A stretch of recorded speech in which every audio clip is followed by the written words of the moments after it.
Assalamualaikum warahmatullahi wabarakatuh.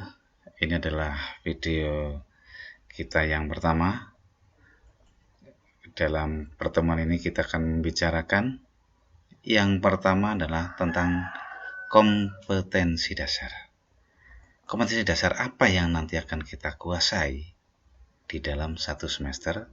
Saya tampilkan dulu kompetensi dasar dalam semester ganjil ini, karena saya masih berharap bahwa pada pertemuan semester depan itu kita sudah pertemuan tatap muka.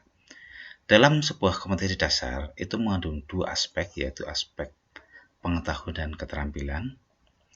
Di semester ini kita hanya memiliki dua kompetensi dasar, yaitu yang pertama adalah aspek pengetahuannya adalah ini, kemudian aspek keterampilan adalah ini. Jadi yang satu memahami konsep wilayah pewilayahan, keterampilannya nanti kita membuat peta. Ini nanti akan kita tuangkan pada topik pembahasan wilayah pewilayahan. Sedangkan kompetensi dasar yang kedua, pengetahuannya adalah ini, keterampilannya adalah ini. Kita nanti akan dituntut untuk memahami struktur keruangan desa dan kota dan sekaligus bisa membuat makalah tentang usaha pemerataan pembangunan. Ini nanti akan kita tuangkan pada materi pola keruangan desa dan kota. Nah, saya lanjut, kita akan membicarakan wilayah pewilayahan. Sebelum kita lebih jauh membicarakan wilayah pewilayahan, kita harus tahu dulu tentang pengertian wilayah atau sering disebut dengan istilah region, dari bahasa Inggrisnya region. Ada dua pengertian yang nanti akan kita tampilkan.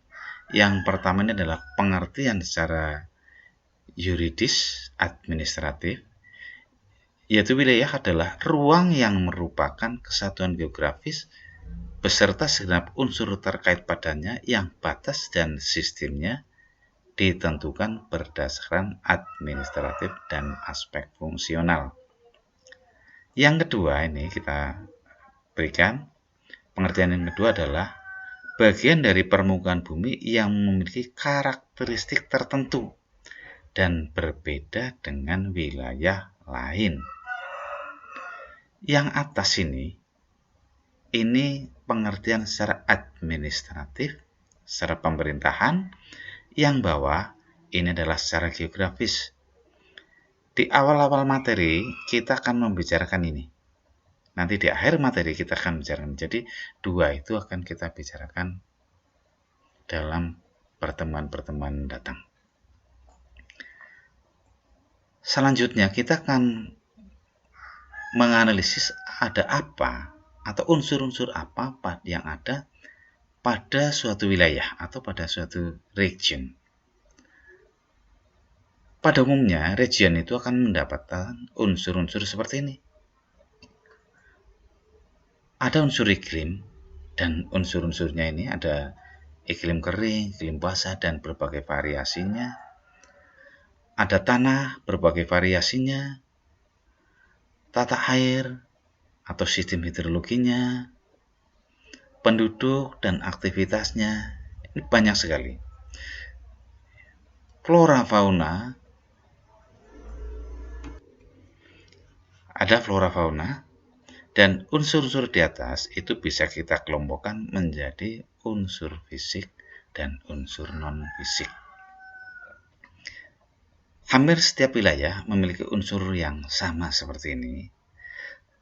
Namun, pasti wilayah satu dan wilayah lain itu berbeda. Dalam hal apa?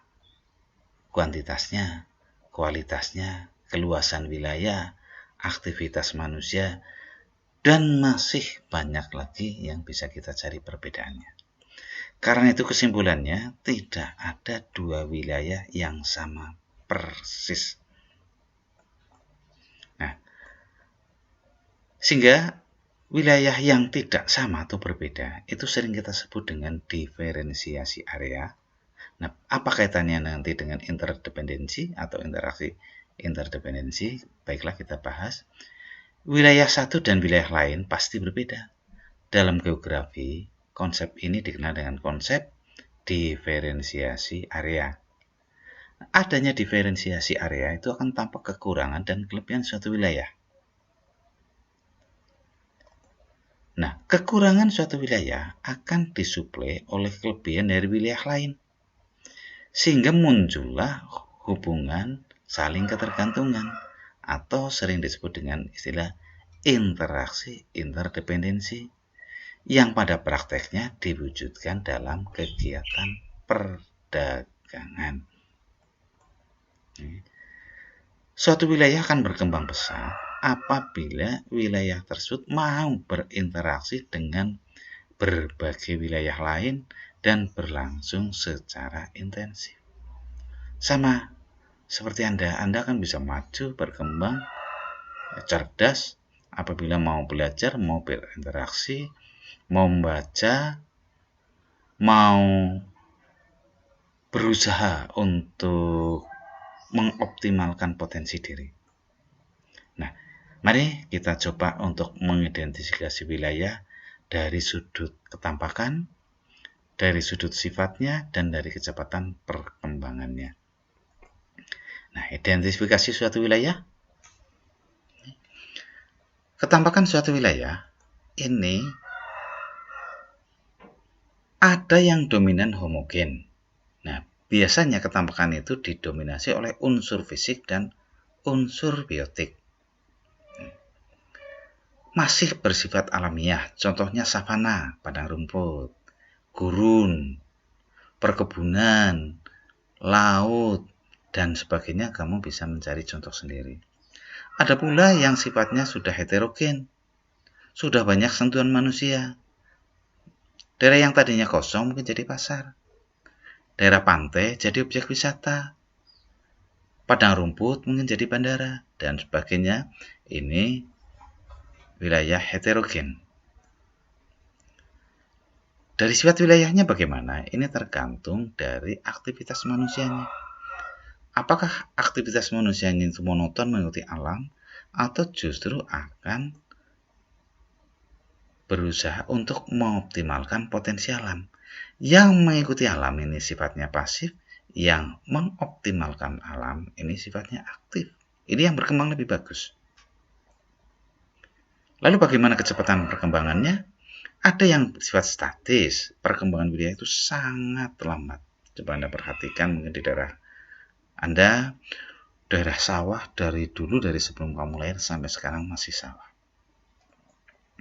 Ada yang bersifat dinamis, perkembangannya cepat sekali di situ. Jalan raya yang dulunya lengang menjadi padat, pertokoan, dan sebagainya.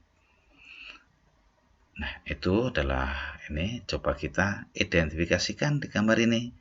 Mana yang homogen, mana yang heterogen, mana yang penduduknya aktif, mana yang pasif, mana yang dinamis, mana yang statis. Nah, silakan. Ada desa, ada kota, ada kegiatan pertanian, ada kegiatan industri, ada pantai alami dan pantai wisata, ada hutan, dan ada pasar modern. Terima kasih, sampai jumpa di sesi selanjutnya. Semoga bermanfaat.